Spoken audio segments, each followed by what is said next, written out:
34am until 6. 2021 effective until 8:34am. Ammonia gas releasing the 500 block 32nd Southeast Wyoming. Fire/hazmat teams on scene. Avoid the area. Businesses and residents need to evacuate to the northeast of 32ND/Eastern. If unable to evacuate, turn off HVAC, seal doors and windows, and call 336-3113 to notify dispatch. Do not travel through visible cloud or storm order is present. Due to local media for additional information. Pro emergency management.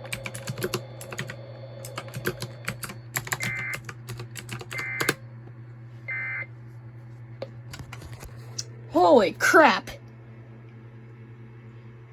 Holy crap. Okay, that's rare even on NERP.